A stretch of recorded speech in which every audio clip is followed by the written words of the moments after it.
Saudara, di sini saya ingin menanggapi salah satu video daripada Frater Kaisar Octavianus Sihombing. Video itu berjudul, "Oh Saudara Protestan harus tahu, begini kata Martin Luther tentang Maria Perawan Bunda Allah." Di mana dalam video itu dia memberikan pendapatnya mengenai pandangan Martin Luther terhadap Bunda Maria. Di mana di dalam video tersebut dia ingin atau Pak Frater ini ingin agar orang-orang Protestan belajar dari Martin Luther bagaimana Martin Luther itu memberikan penghormatan setinggi-tingginya kepada Maria.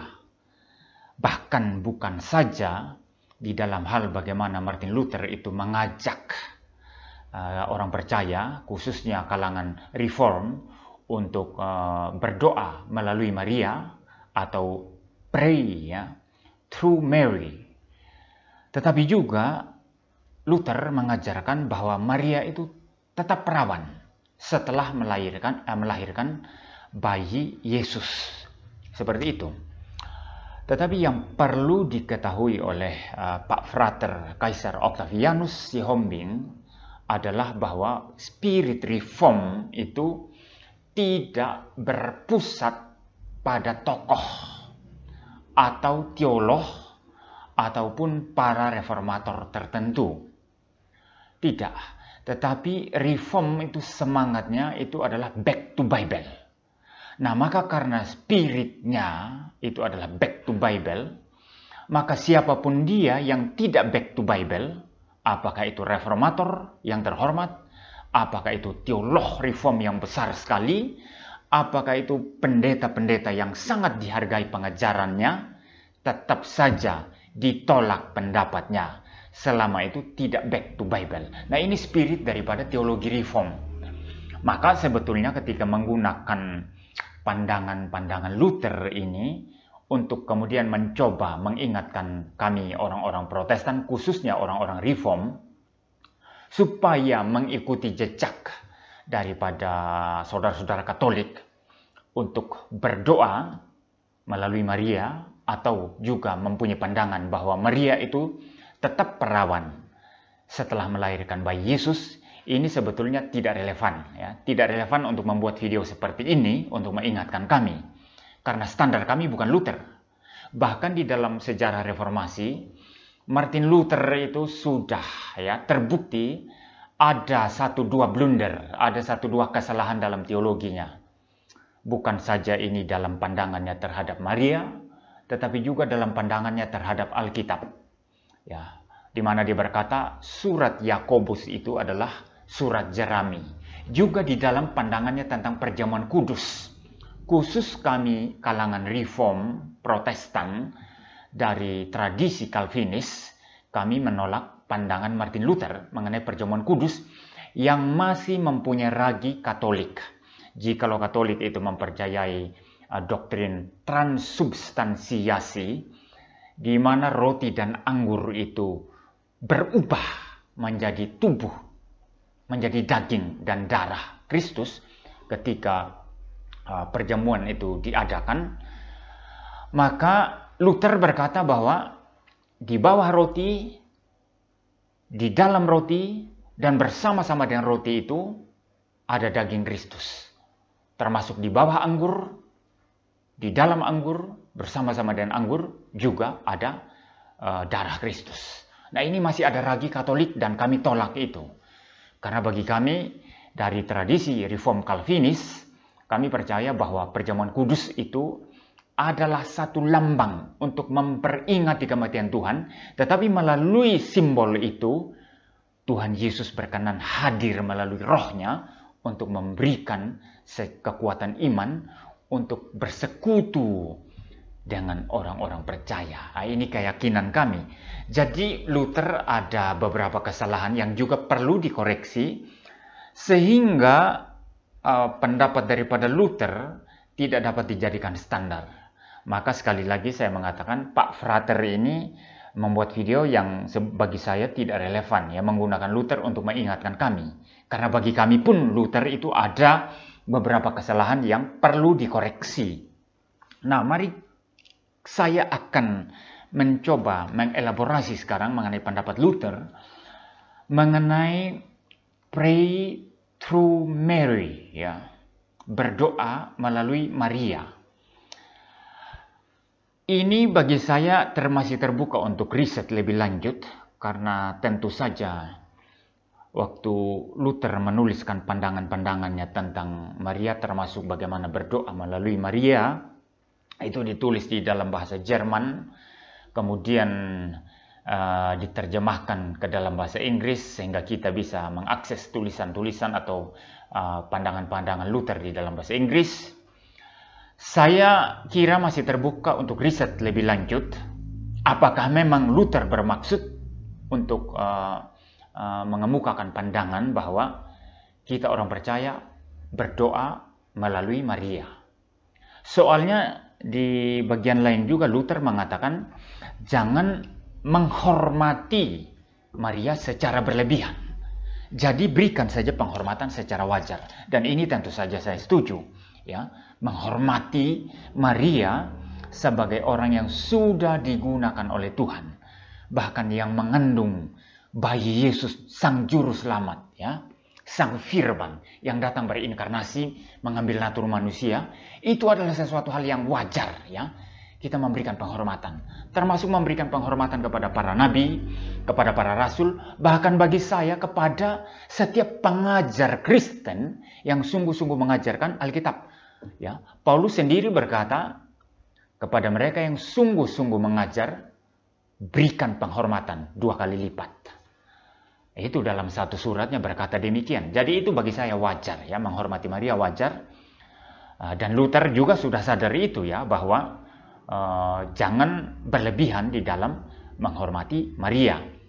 Maka bagi saya berdoa melalui Maria ini, sebagaimana itu dianggap pernyataan atau pandangan daripada Luther, tetap terbuka untuk diriset lagi, ya, untuk diselidiki lagi apakah memang Luther bermaksud demikian.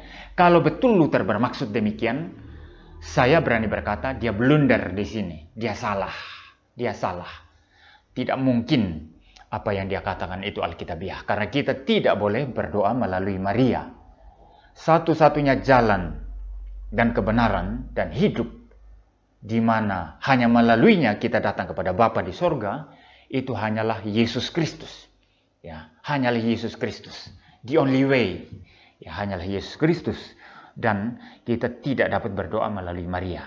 Kalau ini pendapat Luther, saya berani berkata itu salah. Lalu saya tertarik untuk menanggapi pernyataan daripada Pak Frater di video tersebut, yang mengatakan bahwa kalau Luther berkata berdoa melalui Maria, justru Katolik tidak mengajarkan itu. Justru Katolik mengajarkan pray with Mary, ya, berdoa bersama-sama Maria. Nah, frase ini saya setuju, ya. Berdoa bersama-sama Maria artinya berdoa bersama-sama dengan gereja, ya, yang kudus dan am, ya. Gereja yang kudus dan am, gereja dari segala tempat, segala zaman yang beriman kepada Yesus Kristus. Kita berdoa bersama-sama. Dalam konteks ini saya sepakat, ya. Saya kira saya tidak keberatan, ya, kalau berdoa bersama-sama Maria. Tetapi ini perlu penjelasan atau perlu dielaborasi, sehingga bagi saya tidak memberikan satu informasi yang pada akhirnya juga menyesatkan. Apakah waktu saya berdoa, saya betul-betul yakin pada saat yang sama Maria berdoa bersama-sama saya atau tidak? Nah, kalau dikatakan begitu, ketika saya berdoa, Maria sungguh-sungguh bersama-sama saya berdoa. Ketika orang Kristen di tempat lain, pada saat yang berbeda atau pada saat yang sama, ya, kesempatan, kondisi, situasi yang beda ataupun sama ketika mereka berdoa, apakah Maria juga bersama-sama mereka berdoa? Nah, kalau ini dipercaya seperti itu, maka bagi saya ini dapat menyesatkan. Karena ini mengindikasikan bahwa Maria itu maha hadir. Maria tidak dapat dibatasi oleh ruang dan waktu. Sehingga setiap orang yang berdoa, ya, di mana saja tempat, kapanpun itu, Maria selalu bersama-sama dengan mereka. Bagi saya ini agak membingungkan dan dapat menyesatkan, karena Maria bukan Tuhan yang maha hadir. Ya, Maria bukan Tuhan yang maha hadir. Maria tetaplah terbatas. Roh Maria sekarang berada di surga, tetapi tubuhnya bagi saya itu sedang berada di dalam kuburan, dan nanti pada akhir zaman Tuhan Yesus akan bangkitkan dia bersama-sama dengan semua orang yang lain, ya, semua orang percaya, untuk kemudian masuk ke dalam kekekalan, ke dalam langit dan bumi yang baru bersama dengan Tuhan Yesus Kristus. Seperti itu. Tetapi yang saya mau sekarang juga tanggapi adalah, benarkah semua Katolik itu mempunyai pendapat seperti pendapat Frater Kaisar Octavianus, bahwa bagi Katolik itu bukan berdoa melalui Maria, tetapi berdoa bersama-sama Maria? Benarkah itu? Saya mencoba merujuk satu website daripada Katolik. Ini websitenya adalah catholicprayers.com, ya, yang berbicara tentang berdoa terhadap Maria, ya, berdoa terhadap Maria. Salah satu doa yang dikutip di sini adalah doa yang dipercaya itu dulu pernah didoakan oleh Saint Bernard of Clairvaux, ya, pada abad ke-12 Masehi. Nah, doanya ini seperti ini, saudara. Remember, O most gracious Virgin Mary, ya, ingatlah yang paling mulia Perawan Maria, that never was it known that anyone who fled to thy protection, implored thy help, or sought thy intercession was left unaided. Jadi maksudnya ini, tidak pernah ada, ya, tidak pernah diketahui atau tidak pernah ada bahwa seseorang yang datang atau berlari kepada perlindunganmu, ya, dan meminta pertolonganmu, atau juga mencari, ya, intercession itu artinya syafaat, ya, syafaat dari Maria, itu ditinggalkan tanpa memperoleh apa-apa. Jadi siapapun yang berlari kepada Maria, minta pertolongannya, minta syafaatnya, akan diberi, begitu. Ya, seperti itu, ya. Saya lanjut, ya. Inspired with this confidence, ya, diinspirasikan oleh keyakinan ini, I fly to thee. Saya berlari kepadamu, ya. O Virgin of Virgins, ya. O perawan dari segala perawan, ya. My mother, ibuku, ya. To thee do I come, ya. Kepadamu saya sungguh-sungguh datang. Before thee I stand. Di hadapanmu saya berdiri. Sinful and sorrowful, penuh dosa dan penderitaan atau kesulitan. O Mother of the Word incarnate, o ibu daripada firman yang berinkarnasi. Despise not my petitions, ya. Jangan tolak permohonan saya, ya. But in thy mercy, tetapi di dalam belas kasihanmu, hear and answer me. Dengarkan dan jawab saya. Amin. Saudara-saudara, kalau saudara memperhatikan doa ini seakan-akan Maria diperlakukan sebagaimana Tuhan sendiri, ya. Dimohonkan pertolongannya, dimohonkan anugerahnya, ya, mercy-nya, belas kasihannya, dimohonkan jawabannya bagi doa, ya. Siapapun yang berlari kepada dia tidak akan ditinggalkan tanpa memperoleh apa-apa. Ini sudah sifatnya sama seperti berdoa kepada Tuhan. Dan bagi saya ini salah. Mengapa kita sampai berdoa sedemikian rupa terhadap Maria? Nah, ini salah satu contoh, ya, dari keyakinan Katolik, ya, yang saya anggap berbeda daripada apa yang disampaikan oleh Frater Kaisar Octavianus, ya, yang berkata bahwa bagi kami Katolik, kami beda dengan Luther. Luther berkata berdoa melalui Maria, sedangkan kami berkata berdoa bersama-sama Maria. Tetapi di dalam doa yang saya kutip ini, contoh doa dari Bernard of Clairvaux, ya, justru Maria diperlakukan seakan-akan dia adalah Tuhan di sini, ya. Mari saya lihat satu website lagi. Itu website beginningcatholic.com, ya. Dikatakan di sini, ya, from the church beginning, prayers to Virgin Mary have held a place of honor for Catholics, ya. Ya, dari sejak semula, ya, doa kepada Perawan Maria itu telah, ya, mengambil tempat yang penting, ya, yang terhormat bagi orang-orang Katolik, ya. Here are some of the most fundamental and majestic, ya. Di sini beberapa, ya, yang paling penting dan mulia begitu. These prayers to Virgin Mary take varied forms, ya. Doa-doa kepada Perawan Maria ini memiliki bentuk yang bervariasi, ya. Most of them combine, ya.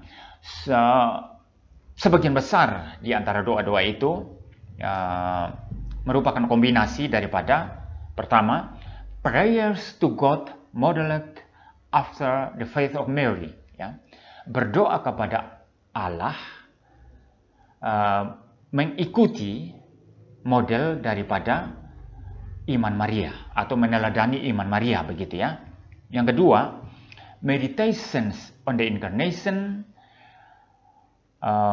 Mary's unique role in salvation history, or her perfect examples of virtues like faith, humility, and charity, ya. Charity, ya.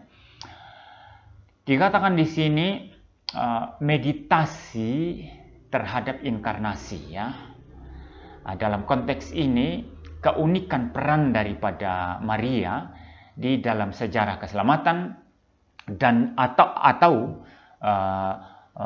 menurut teladan-teladannya yang sempurna, dari imannya, ya, juga kerendahan hatinya dan juga bantuan-bantuannya, ya, atau kemurahan hatinya begitu.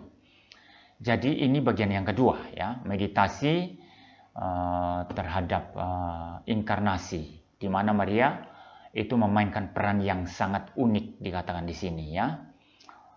Lalu yang berikut, ini yang penting, ya, yang perlu diperhatikan, prayers to Mary asking for her help and protection. Berdoa kepada Maria. Nah, ini Katolik loh yang berkata, berdoa kepada Maria.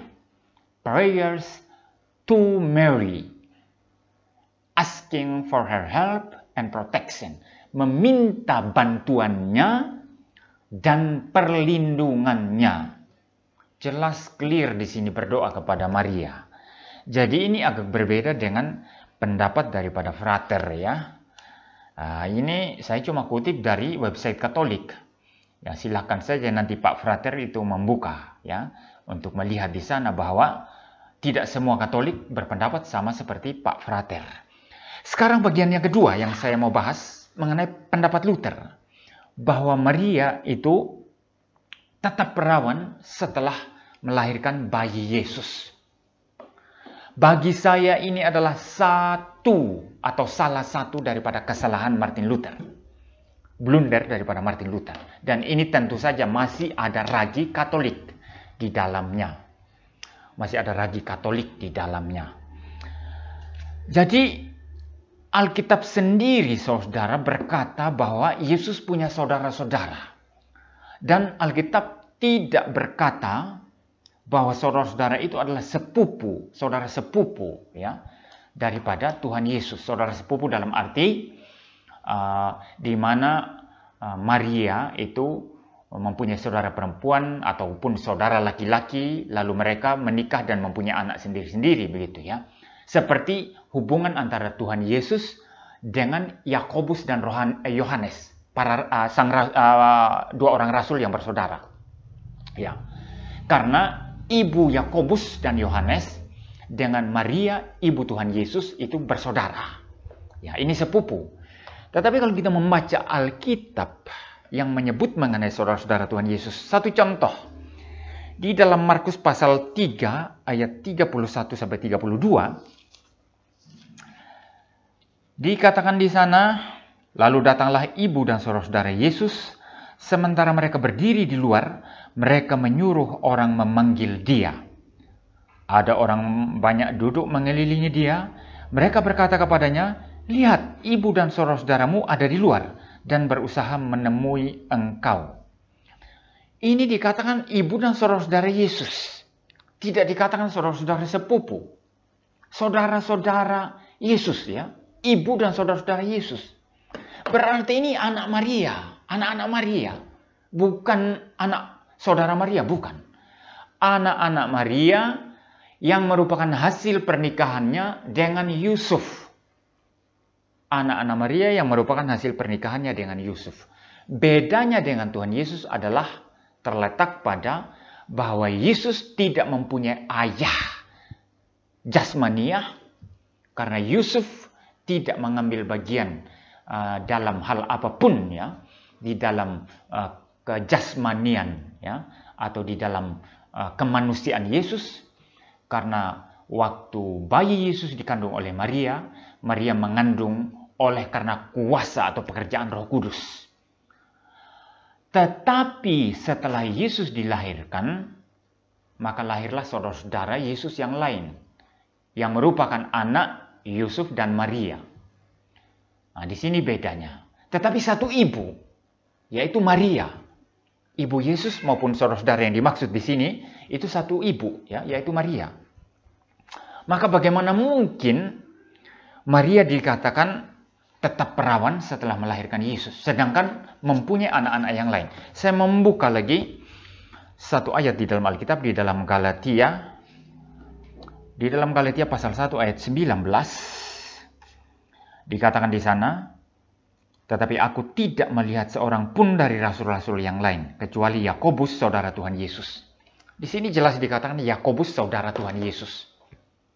Ini Yakobus, bukan Yakobus Rasul, karena Yakobus Rasul sudah dipenggal kepalanya oleh Herodes. Saudara bisa baca itu dalam kitab Injil, ya, kitab-kitab Injil, ya. Ini Yakobus, saudara Tuhan Yesus, yang menulis surat Yakobus. Dikatakan di sini saudara Tuhan Yesus. Maka itu anak Maria dari Yusuf.